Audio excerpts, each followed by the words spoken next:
C'est une démarche du Conseil général qui vise à donner accès au public dit prioritaire, donc les publics qui fréquentent les lieux d'accueil du Conseil général, notamment dans le social.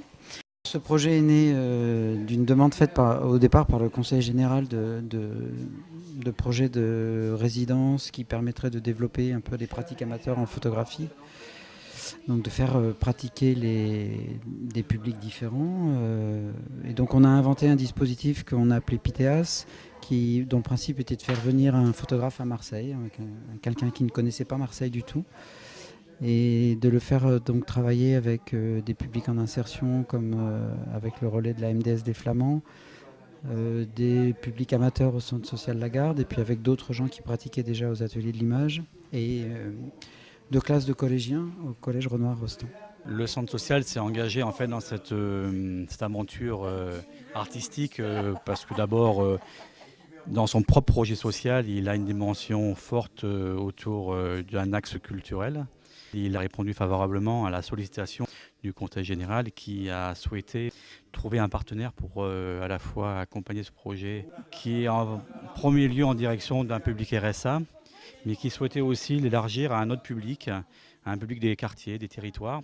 Et comme au Centre social de la Garde, on est assez sensible à ces démarches participatives, on a accepté à la fois de s'investir dans ce projet-là, d'y être attentif et puis de l'accompagner. En fait, on est parti donc avec tous ces groupes-là sur une aventure de 2 ans qui a démarré donc en septembre 2011 et qui se terminera à l'été 2013 dans le cadre de Marseille 2013 sur un projet d'exposition. Il va y avoir une exposition sur le J1 qui va donc être orchestrée et composée par Guillaume, avec Guillaume Janot, l'artiste, avec les participants, pour restituer tout le travail qui aura été fait pendant un an et demi. Je suis arrivé en disant bon, voilà, on va partir ensemble sur une aventure à travers la photographie. Je ne donne pas de sujet, il n'y a pas de thématique, chacun est libre de partir comme il veut.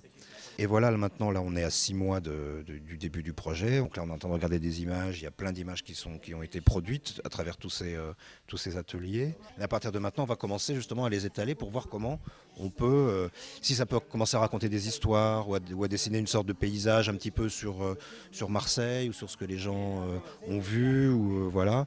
Donc on va essayer maintenant d'assembler un peu ces images pour voir ce que ça peut raconter. C'est-à-dire, il y a des personnes très différentes dans l'atelier, qui ont des parcours différents et des points de vue différents sur la manière de faire des images. Donc en fait, c'est assez éclectique, et en même temps, il y a une unité par le choix de l'artiste. Je pense que c'est aussi par le collectif qu'on peut être amené à travailler la cohésion sociale et d'amener les gens à se mobiliser et être participer en tant que citoyens, en tout cas dans leur ville. Je suis chargé de la médiation et l'accueil des publics au sein des ateliers de l'image. Donc à chaque expo qu'on réalise, nous on accueille les groupes participants de ces projets.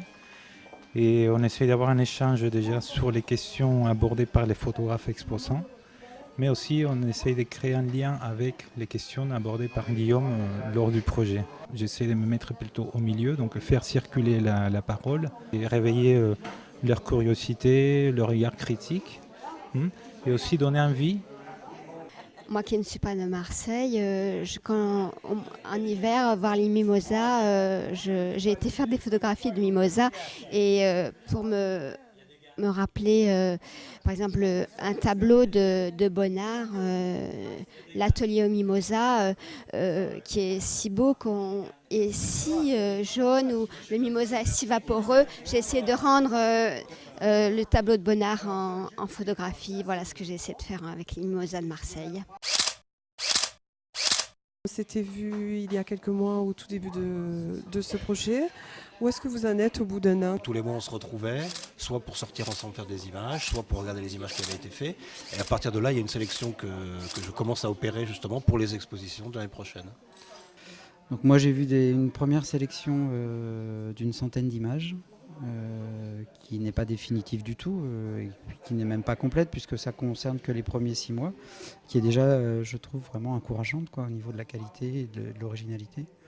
C'est pas un cours de photo, je donne pas de sujet, donc on est à la fois, l'enjeu c'est à la fois peut-être de regarder les choses différemment à travers un appareil photo, mais aussi peut-être d'exercer son propre regard et non pas de venir avec des thématiques, de ne pas... voilà, l'idée c'était de laisser la chose la plus ouverte possible, ce qui en soi est le plus difficile. C'est beaucoup plus difficile que de répondre à un sujet. Travailler l'image, j'ai l'habitude de le faire en tant que dessinateur, donc c'est vrai que c'était un petit plus quoi, par rapport à mon travail. J'ai accroché à partir des premiers rendez-vous que j'ai eus avec l'atelier de l'image. Le projet aussi collectif aussi était pas mal intéressant.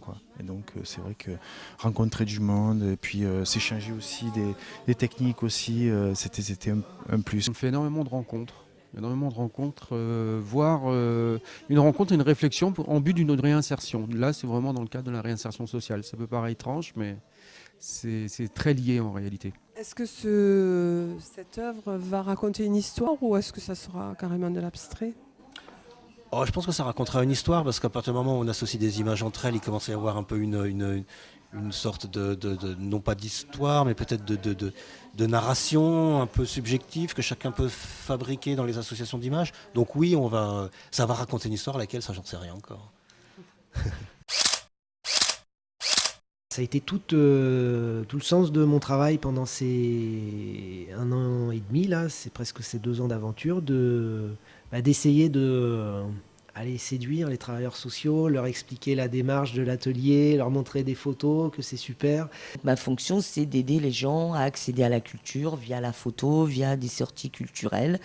Et ma fonction, donc ce soir, je participe à l'atelier photo, mais je travaille aussi.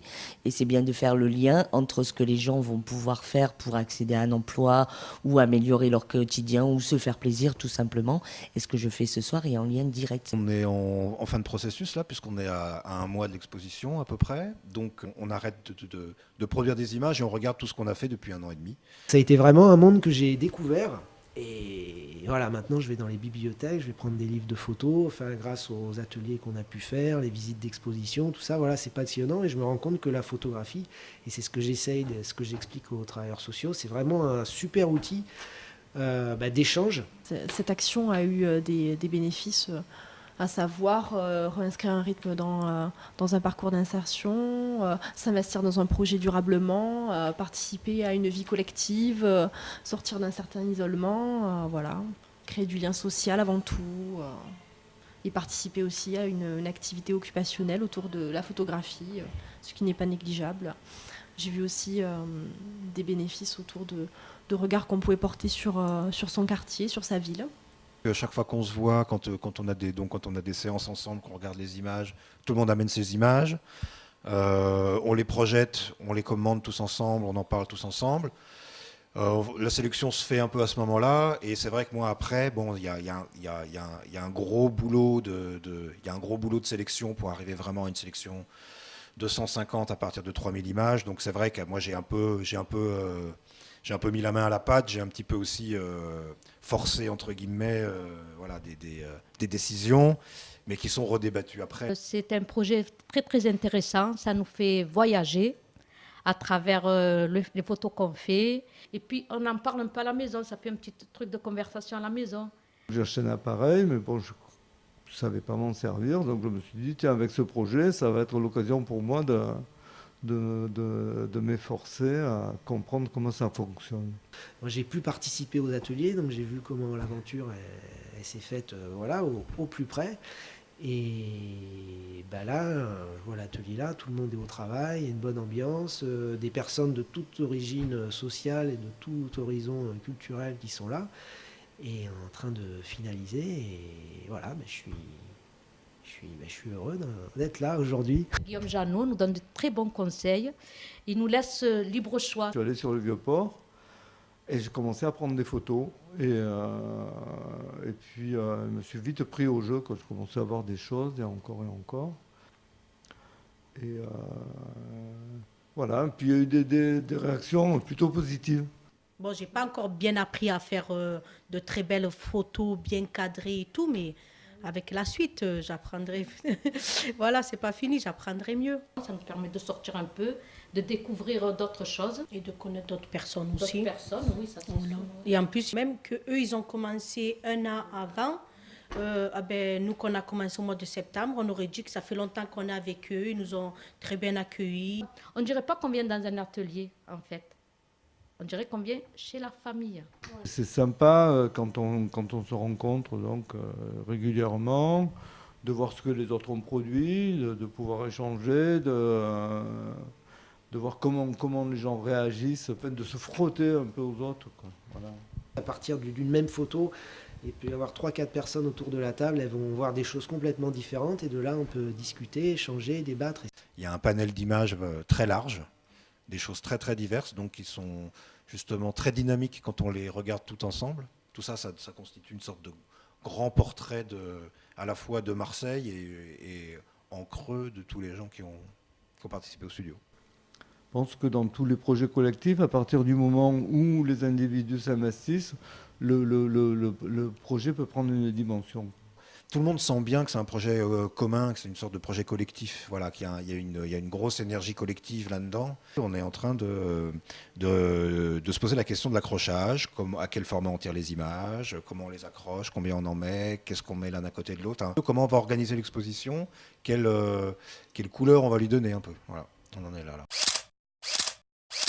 Vous êtes artiste, vous avez, je suppose, plutôt l'habitude de travailler en solitaire. Là, vous avez travaillé en collaboration avec des personnes qui ne sont pas du tout professionnelles. Comment est-ce que vous êtes arrivé à gérer ce travail collectif? Pour moi, c'était un pari, un challenge, parce que je ne l'avais jamais fait, effectivement. C'était un peu le cas aussi pour les participants. Il y a cette question justement de pas de sujet, tu vois, liberté totale. Et c'est vrai que quand on se retrouve face à une situation où on vous dit de liberté totale, c'est pas forcément toujours facile. On ne sait pas toujours par quel bout le prendre. Donc il y a eu un gros flottement au début. Avec ce pari-là, j'ai dit je ne veux pas mettre de cadre, je ne veux pas poser de règles. La seule règle, c'est prenez un appareil photo, regardez le monde autour de vous, ramenez les images, on en parle et on construit à partir de ça. Donc voilà, ça s'est fait comme ça. C'était ce postulat et je me suis dit bon, partons comme ça, on voit si ça marche, on voit si ça ne marche pas. Et ça s'est très bien passé. C'était quand même intéressant de profiter de ce moment-là pour parler de choses liées à la photographie, la question du point de vue, la question du cadrage. Et puis surtout, on a aussi beaucoup bavardé, on a beaucoup fait connaissance, donc il y a la dimension humaine. Je pense que si le ciment a pris comme ça un peu dans le groupe, après 1 an et demi, c'est parce que c'est la dimension humaine. C'est Guillaume qui nous a dit, bon écoutez, voilà, j'ai trouvé le nom. C'est nous. Tout le monde a été d'accord, c'est sympa. Nous, c'est notre projet, c'est notre titre, et en plus on va être dans l'affiche. Rien que là, quand on fait les photos et tout, on dirait que c'est une naissance, qu'on sort des choses comme ça, et je trouve que c'est très très bien. Nous, bah oui, ça a coulé de source. ça m'a semblé évident quand on est comme ça. Avec une vingtaine de personnes et qu'on est autour d'une table et qu'on parle de photos et que voilà, et c'est ça, et puis on dit toujours nous. À la rigueur, s'il y avait 0 photo, j'aurais quand même vécu une expérience et j'aurais pas de regrets. Mais s'il y en avait 1, 2, 3, voire 10, à ce moment-là, je pourrais être fier. Je suis fier d'amener ce projet-là en tout cas, parce que c'est des gens qui ont l'occasion de s'exprimer, de montrer ce qu'ils font et d'être montrés au public, alors que ce n'est pas forcément un public qui, lui, est très visible d'une manière générale. Dans un contexte aussi important que Marseille 2013, oui, c'est aussi ce qu'il y a un des très beaux aspects du projet, quoi.